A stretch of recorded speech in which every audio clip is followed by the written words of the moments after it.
What's going on, everybody? Welcome to Nerdgasm. Today we're going to be talking about the Supergirl trailer that dropped during Comic-Con, and it was a good one. First, let's talk about the fact that Supergirl is going all solo. She is going to be going by herself. She doesn't really want to be doing stuff with other people, probably.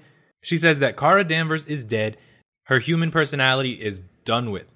She is now just going to be Supergirl all the time because that is who she should be. She says that her human personality was a mistake, that it was wrong, and it's ridiculous because she's just hurting inside. This is going to be a huge mistake. You guys already know how it goes. They try to do things on their own. They end up getting screwed over. Same thing that happened with Barry in The Flash at the beginning of season 2. He tried to push everyone away on Team Flash, and then eventually he realized that he needed them. So if you're wondering, man, how long is this Supergirl thing going to go on? I wouldn't expect this to go on for more than 2 or 3 episodes. It may take a little bit longer depending on how they drag it out. If they don't make it just a huge block of angsty Supergirl, then they could probably stretch it out for a few episodes. Like, she starts accepting the team again, but she still does stuff sort of solo. But eventually we know that Kara Danvers will return, because look at the ridiculousness of her trying to get her job back from last season. They're not just going to fuck that up and throw it away. Oh, I wanted my job back so bad, I got it, but now I lost Mon-El, so I guess I'm just going to quit my job, because Snapper Carr is not going to hire that bitch back a second time. It's not going to happen. But other than her giving up her human side, going all Supergirl 100% of the time, Supergirl has a lot of weird Batman-themed music in the background. Have you guys noticed that? That throughout this trailer, there was a lot of, heavy Batman-esque music that was going on. Just like, look, listen to this. Just listen to it.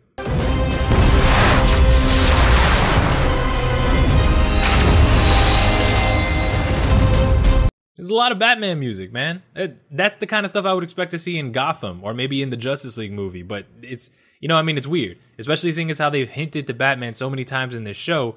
It just, first Arrow's trying to be Batman. Now Supergirl wants to be Batman. Can we just get a Batman show, please, and just be done with it?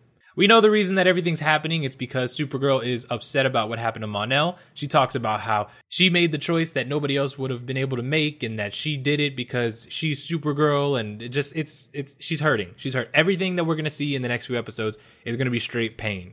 And we know that Mon-El's coming back eventually, but we don't know if she's just going to be like, oh, hey, Mon-El, yeah, I'm so glad. Or if she's going to be like, oh, hey, Mon-El, yeah, what's up? Pff, I was fine while you were gone, whatever.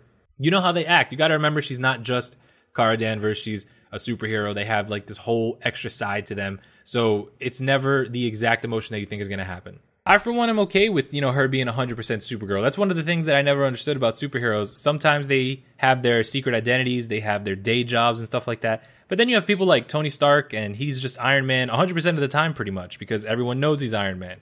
It wouldn't be bad for Kara to just be Supergirl 100% of the time. I'm sure the DEO would pay her plenty of money to be able to, survive and not have to work at Catco anymore. So if it was me, I would totally be Supergirl 100% of the time.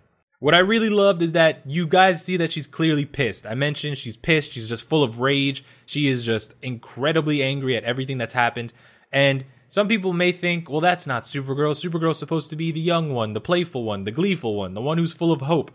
Let me tell you something. I love this, and it's the reason that it was in the thumbnail.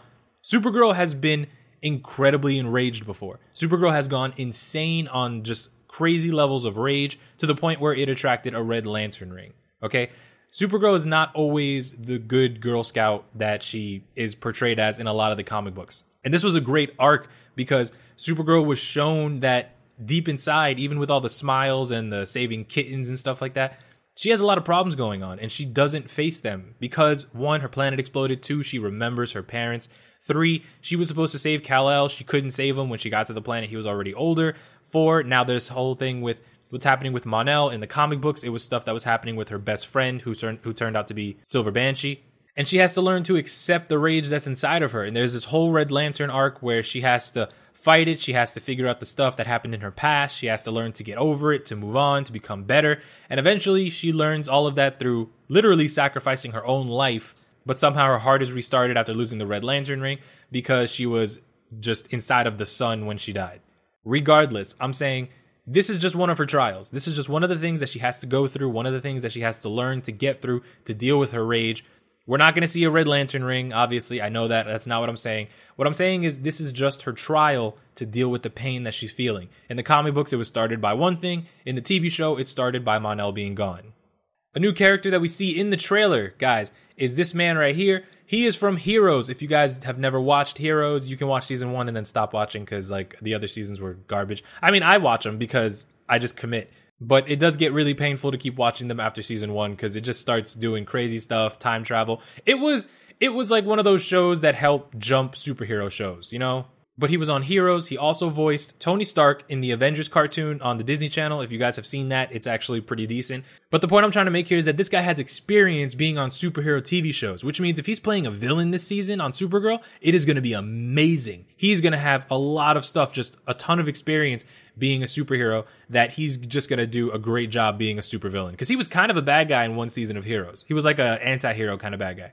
And the last important thing that we saw in this trailer was Erica Durance's character is going to be Kara's mother. If you guys don't know who she is the sexiest Lois Lane, in my opinion, to grace the screen. And I am just so happy that they are bringing her back because now all they have to do is bring back Tom Welling because they also brought back the actress who played Supergirl on Smallville. So now they just got to bring back Superman. They brought back Supergirl, they brought back Lois Lane, and they just got to bring back Superman. And I will lose my mind, man. I will be ecstatic to see Tom Welling play Lex Luthor. No, don't play Lex Luthor. Play like a Superman from a different timeline, from like a different Earth, from Earth 54-B or some shit. That would be amazing. Please do that. Have him do that. I would watch that. But she is going to be playing Kara's mother. The actress was replaced. And I'm going to say they went with somebody really good because I would never have expected them to be able to get Lois Lane from Smallville. And it blew my mind. I was super happy about that. Guys, she's a great actress. If you haven't seen Smallville, then let me tell you, you have nothing to worry about. She's going to do an amazing job. But that was pretty much it for everything that was awesome in the trailer. The only thing that did bother me about this trailer was there was a lot of face zooming. Did you guys notice there was a shit ton of face zooming going on in this trailer? Just a lot of people just standing there zooming in on people's faces. Like, watch this.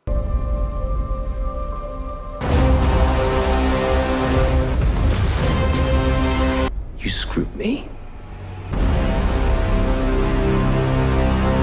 It was weird, right? Just a lot of face zooming. I don't know what was going on with that, but you know, whatever. Let me know what you guys think about the trailer. Let me know what you guys want to see this season. Let me know what you guys are excited for. Anything. Even if you think it's ridiculous. Remember, I talked about the Red Lantern rings. Not because I thought it was going to happen, but because it was a connection to her character overall. I want to hear about it, guys.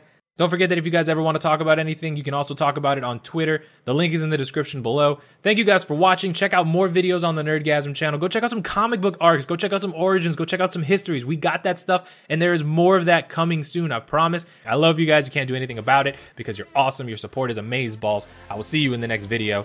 Goodbye.